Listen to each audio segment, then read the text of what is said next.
I've Got You Under My Skin, Cole Porter. Don't have a chart in front of me. I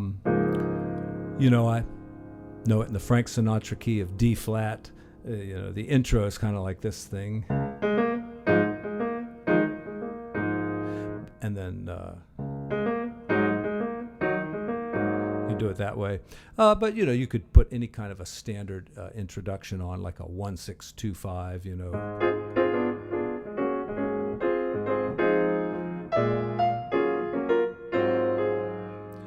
But the song does start on the 2 chord. So, if you need an intro that gets you to the 2 chord, you can go 1-6-2-5. Then go to the 4 chord. I've got you. And there you are.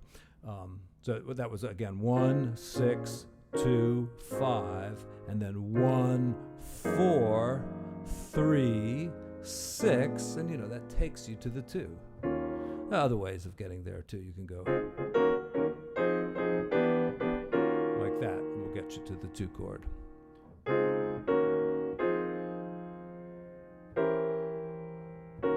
Something like that. Let's see. You know who has got a really nice version of this is Monty Alexander.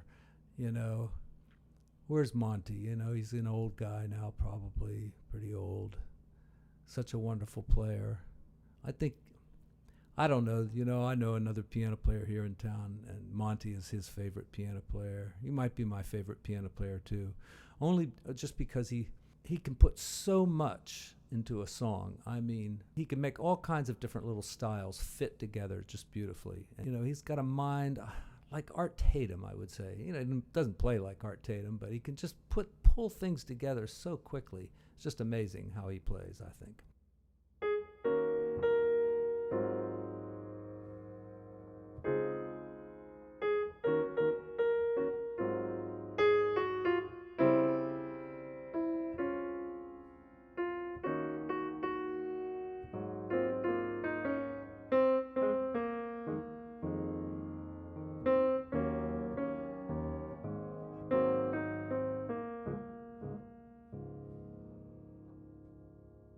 Let's see, I don't want to really get in copyright trouble, so let me just play little bits of it here. So, the song starts in E flat, and here's the chord, and then goes to an A flat 7th. But it's really easy if you're on a minor chord just to take these top 2 notes, bring them down like that. And it gives you kind of a rootless voicing of A flat 7th. All right, so that's a 2-5-1 in D flat. That's the 5 chord. It's an A flat chord without an A flat in it. All right, and it does that a couple times. Basically does it 3 times.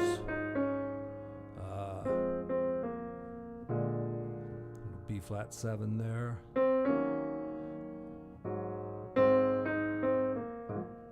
I don't know. I should just play this song because, this song is so old. Whoever owns the copyright on it doesn't deserve to make any money off of this thing. They really don't.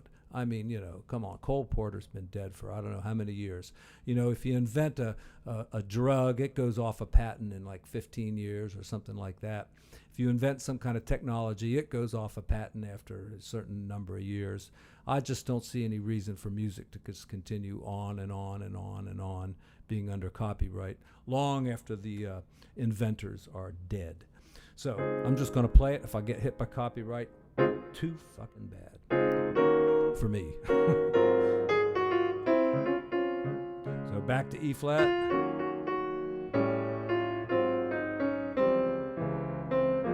Now that's not so cool there. This is a real slash chord. It's C major over D flat. All right? It's the best way to write that chord. You could write it other ways, but, everybody will know what you mean if you do it that way. Just C, D flat 6th.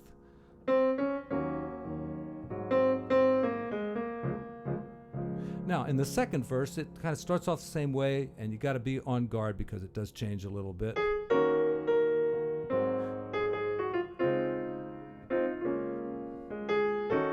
Right? It goes, instead of just a regular 2, it goes to a minor 7, flat 5. You see, E flat minor 7, flat the 5.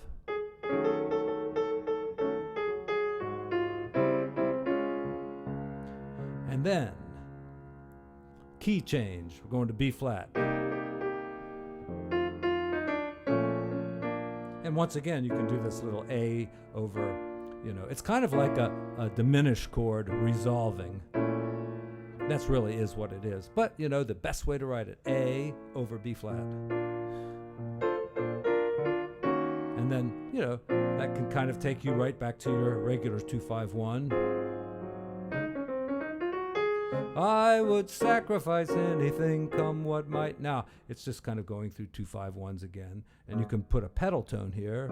I would sacrifice anything, come what might, for the sake of having a beer, in spite of a warning voice that comes in the night and repeats in my ear.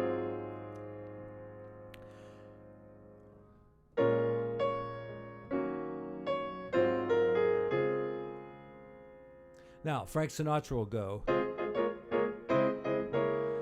but Del will go like that. So those two, let's go over that a little bit. I would sacrifice anything, come what might.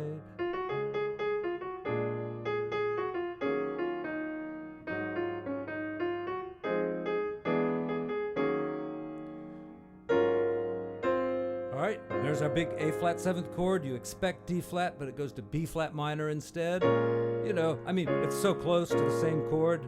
It sounds great.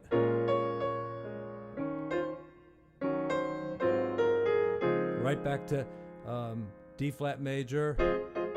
That's, this is so common, like in Broadway songs and old jazz songs. You have the major 7th with the 9th, and then just take those two notes down like that. Who can take a rainbow, sprinkle it with dew, or whatever.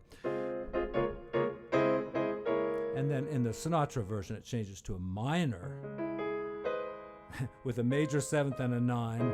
Does the same kind of thing. But, look at that. That also sounds like the 4 chord, and that's where Del goes. And then that takes us to the same place, back to E flat minor. It's mentality, wake up to reality. And then, this is very common. The 5 as a minor, the 1 as a dominant, going to the 4 chord. Time I do, then make it a minor, called the subdominant minor. Just the thought of you makes me stop before I begin. 'Cause I've got you under my skin.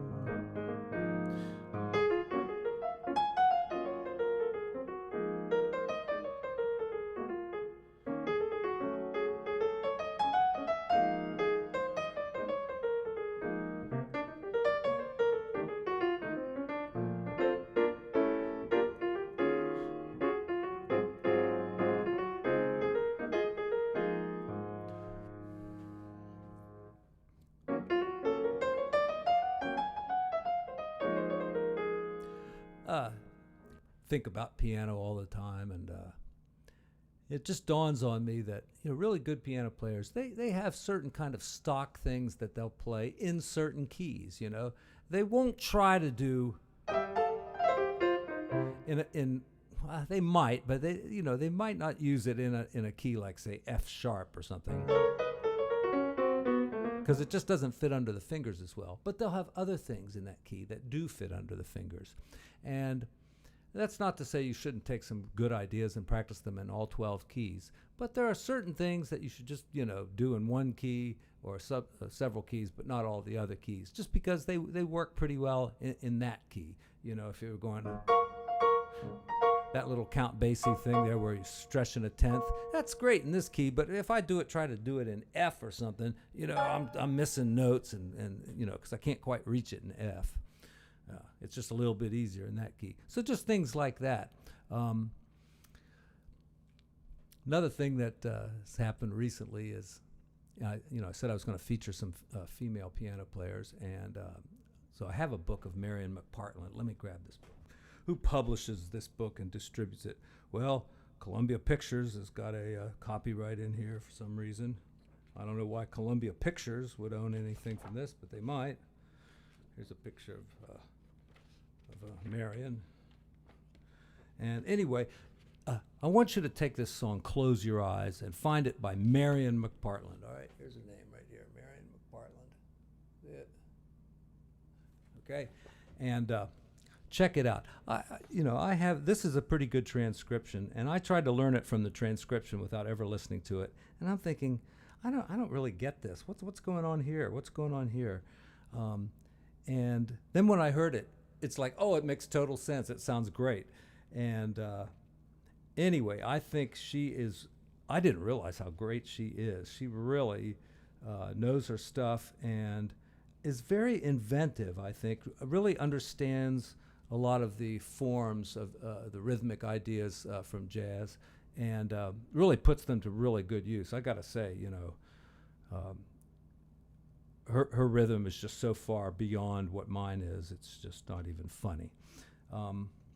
Also, another thing I've noticed too in listening to the older players like Art Tatum is that nowadays everybody goes to college and learns jazz, and they learn like the altered scale and the diminished scale and all this kind of stuff. But that stuff wasn't exactly common knowledge back in the 40s and 50s, and so you hear more things like the harmonic minor scale and the whole tone scale, and then just good melodic ideas that don't seem to necessarily fit any particular scale. They're just good melodic ideas that work well over the chord progression. And that's something that seems to be just a little bit missing, certainly in my playing, but in a lot of modern up-and-coming players, I would say, they're too stuck in trying to play the right scale with the right chord and not thinking enough about melody. So anyway, study this Marion McPartland tune, Close Your Eyes. It's on YouTube. I checked it out. And it's just her and a bass player, and it's really great. And I'm going to pull this solo apart and work on it with you, and hopefully learn to play it myself a little bit better. Hey, that's all for now, folks. As always, I appreciate you subscribing. I'll see you again real soon. Thank you.